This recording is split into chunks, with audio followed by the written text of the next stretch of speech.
ఈరోజు నేను చూస్తుంది కూడా రాష్ట్రాన్ని ముందు ఒక గాడిలో పెట్టడం, పార్టీ ప్రయోజనాలను దాటి వ్యక్తి ప్రయోజనాలను దాటి రాష్ట్ర ప్రయోజనాలను దృష్టిలో పెట్టుకొని 2014 నుంచి మనం నలుగుతూ ఉన్నాం.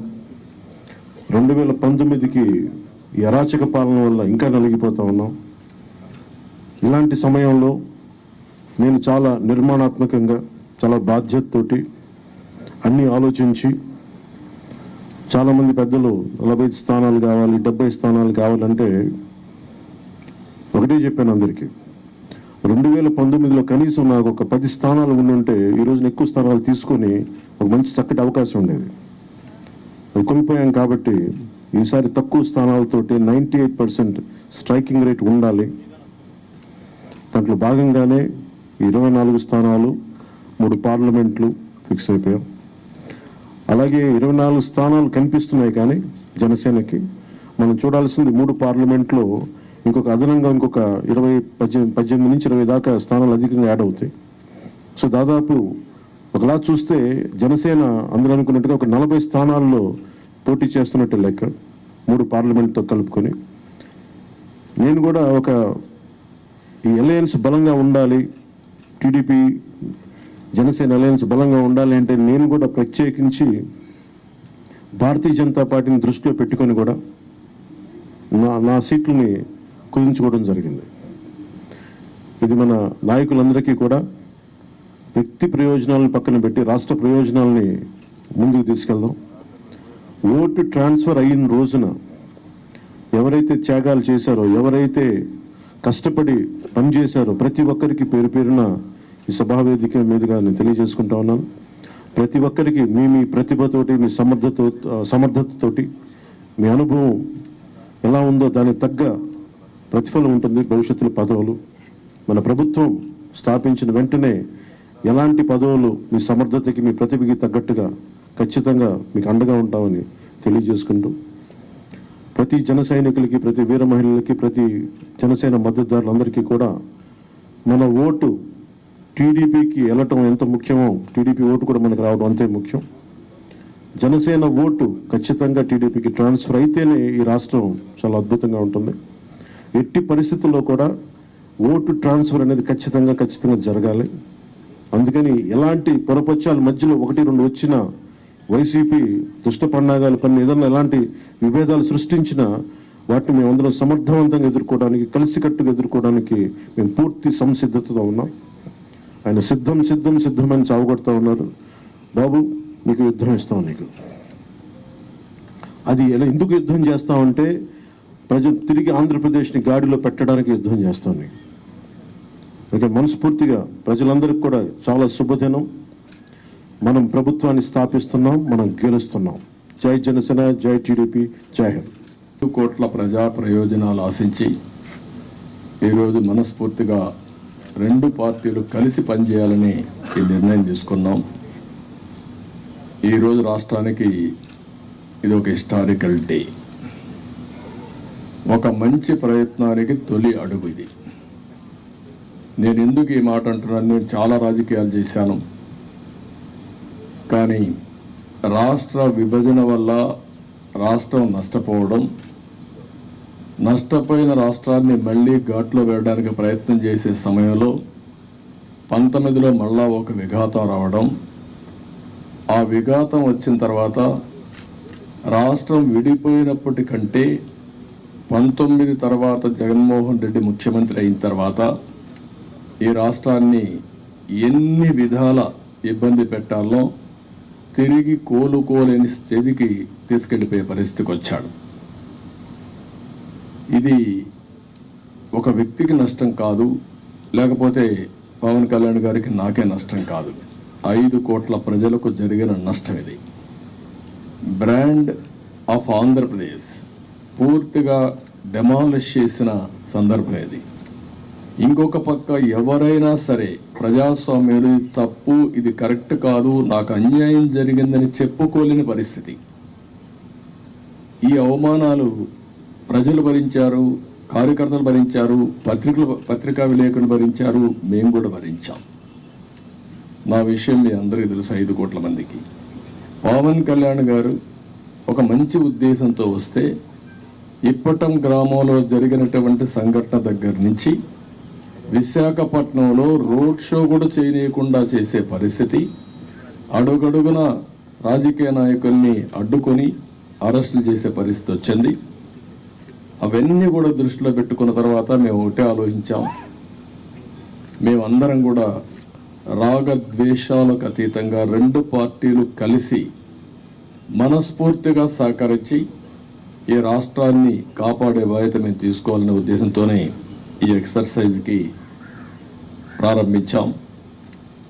అయితే ఈరోజు ఒక అహంకారంతో ఇక్కడ మనం కూర్చున్నాం. దీని పక్కనే ప్రజావేదిక విధ్వంసంతో ప్రారంభమైంది.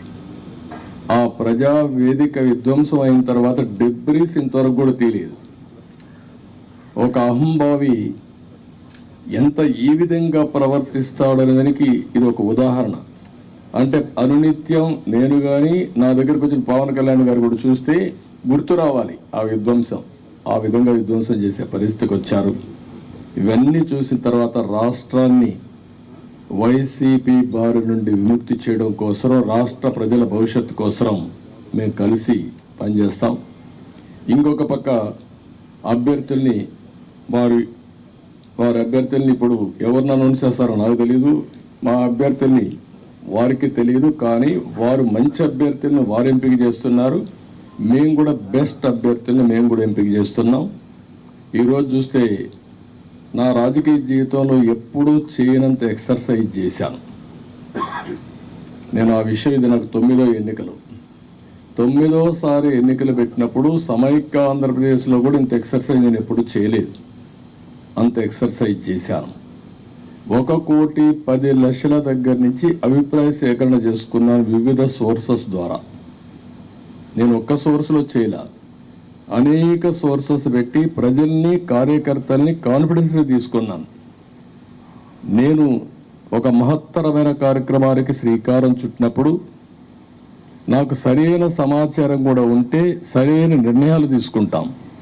నాకు సరైన సమాచారం లేకపోతే సరైన నిర్ణయాలు తీసుకోలేమనే ఉద్దేశంతో సమాచారం తీసుకొని అన్ని కోణాల్లో విశ్లేషించిన తర్వాతనే ఈ 94 మంది అభ్యర్థుల్ని ఈరోజు వడబోసి ఫైనలైజ్ చేశాం.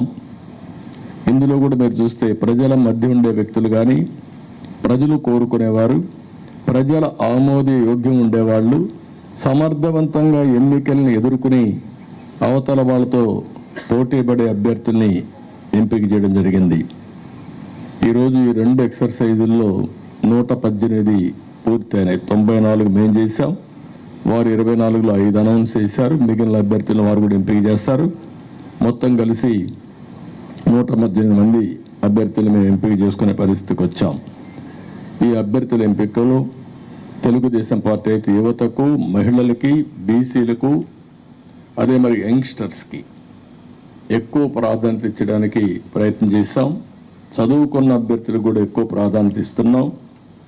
అదే మరిగా మీరు చూస్తే ఒక 23 మంది ఫస్ట్ టైమర్స్, ఈ 94లో 23 మంది ఫస్ట్ టైం ఎమ్మెల్యేలుగా శాసనసభకు వచ్చే విధంగా వాళ్ళు కూడా ఎంపిక చేసుకున్నాం.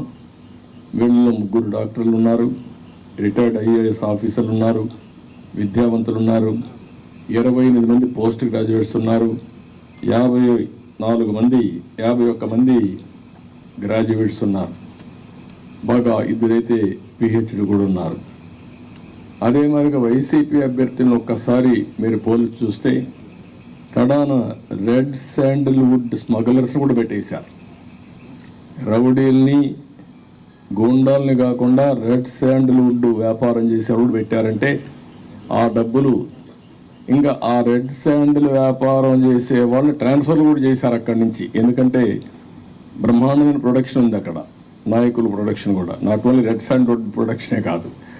అలాంటి వాళ్ళని, రౌడీల్ని డబ్బులతో ట్రాన్స్ఫర్లు కూడా చేసి రాష్ట్రం అంతా స్ప్రెడ్ చేసే పరిస్థితికి వచ్చారు.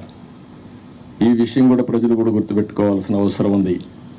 ఈరోజు మేము చేసిన అభ్యర్థుల్ని, ప్రజలకు జవాబుదారీతనంగా ఉండే అభ్యర్థుల్ని అటు జనసేన, ఇటు తెలుగుదేశం పార్టీ 2 కూడా చేశాం. ఈరోజు ప్రజల్లో తీవ్రమైన వ్యతిరేకత ఉంది. ఎంత వ్యతిరేకత ఉందంటే భయం కూడా అంత ఉంది. ఈరోజు మీరున్నారు ప్రెస్, మీ మీద సిరీస్ ఆఫ్ దాడులు జరిగాయి. సిరీస్ ఆఫ్ దాడులు జరిగితే మీరు ప్రతిఘటించాలి అని నిస్సాహిస్థితిలో మీరున్నారు. ఏమనుకో అంటే మనోధైర్యాన్ని కూడా కోల్పోయే పరిస్థితిలో ఉన్నారు. ఒక వ్యక్తి స్వేచ్ఛగా వాళ్ళ అభిప్రాయాలు చెప్పే స్వేచ్ఛ ప్రతి ఒక్క వ్యక్తికి ఉంది. అదేవిధంగా పత్రికా విలేకరులకి బాధ్యత ఉంది. అతనికి స్వేచ్ఛ ఉంది, మీకు బాధ్యత ఉంది. 4 ఎస్టేట్స్ ఏదైతే ప్రజాస్వామ్యంలో 4 పిల్లర్స్ అనేటివి చాలా ముఖ్యం. ఒక పక్క చట్టసభలు, ఎంపిక చేసే అభ్యర్థులు, అక్కడి నుంచి గెలిచిన అభ్యర్థులు చట్టాలు చేయడం. రెండోది కార్యనిర్వాహక అధికారులు, ఐపీఎస్ ఆఫీసును ఆల్ ఇండియా లెవెల్లో తెచ్చిపెట్టడం. మూడోది పత్రికా విలేకరులు ఎక్కడికక్కడ స్వేచ్ఛగా ఎవరేం చేసినా నిర్మోహమాటంగా ప్రజలకు చెప్పడం. ఎక్కడ తప్పు జరిగితే తప్పు జరిగిందని కోర్టుకెళ్ళి మళ్ళా మన హక్కులు కాపాడుకోవడానికి న్యాయ వ్యవస్థ. ఈరోజు మన రాష్ట్రంలో చూస్తే ఈ 4 వ్యవస్థలు కూడా ఒక విధంగా చెప్పాలంటే నిర్వీర్యం చేసే పరిస్థితి, దుర్వినియోగం చేసే పరిస్థితి. ఇష్టానుసారంగా ఒక్క ఐఏఎస్ ఆఫీసర్, ఒక్క ఐపీఎస్ ఆఫీసర్ మాట్లాడలేని నిస్సహాయ పరిస్థితి నేను 45 ఏళ్ళు ఎప్పుడు చూడలా. ఇదే మీడియాలో నేను చూశాను. ఇది ఎంత పరాకాష్టం మీరు కూడా గుర్తుపెట్టుకోవాలి. ఇదే మీడియాలో ఒక్కసారి ఒక జీవో తీసుకొచ్చి నియంత్రణ చేస్తున్నానని రాజశేఖర్ రెడ్డి ఒక జీవో తీసుకురావడానికి ఫైల్ మూవ్ చేశాడు అంతే. ఫైల్ మూవ్ చేస్తే నెక్స్ట్ డే మేము అసెంబ్లీలో పట్టుకున్నాం. నీ ఇష్ట ప్రకారం ఎట్ట చేస్తావు సమాధానం చెప్పమని. అతను భయపడిపోయి కాదు నేను చేయలేదు అన్నాడు. నేను నిర్దిష్టంగా హామీ ఇస్తున్నా, నేను చేయను అన్నాడు. కాదు ఆ ఫైల్ పెట్టమన్నాం. అక్కడి నుంచి నేను విత్డ్రా చేసుకున్నానంటే మళ్ళీ మీరు మాట్లాడతారేంటనే పరిస్థితికి వచ్చి తోకదాడి చేసే పరిస్థితికి వచ్చాడు. ఈరోజు 2430 జీవో నెంబర్ తీసుకొచ్చి పత్రికా విలేకరుల పైన దాడులు చేయడమే కాకుండా మీ మీద కేసులు పెట్టి మిమ్మల్ని లోపలేసే పరిస్థితికి వచ్చారు. ఇది భారతదేశ చరిత్రలో ఎక్కడా జరిగిందని నేను అనుకోను. ఈరోజు ప్రజాధనంతో ప్రజల మీద కక్ష తీర్చుకోవడానికి న్యాయ వ్యవస్థను దుర్వినియోగం చేసే పరిస్థితికి వచ్చారు. ఒక్కొక్క అడ్వకేట్కి ఇంటి కోట్ల రూపాయలు, కామన్ మ్యాన్ కోట్ల రూపాయలు పెట్టుకుని అడ్వకేట్ని పెట్టుకునే పరిస్థితిలో ఉన్నాడా ఈ రాష్ట్రంలో? కనీసం అడ్వకేట్ అంటే తెలుసా? ఇలాంటివన్నీ జరిగే పరిస్థితి వచ్చింది. అందుకని ఈరోజు ఇవన్నీ కూడా చూసిన తర్వాత నేను ఒకటే ప్రజలందరికీ అప్పీల్ చేస్తున్నా. అహంకారంతో, ఎగువతో ఈ అభ్యర్థుల్ని ఇష్టానుసారంగా అతను ఇచ్చేసినప్పుడు మీరు కూడా, ఇది అత్యంత కీలకమైన ఎన్నికలు.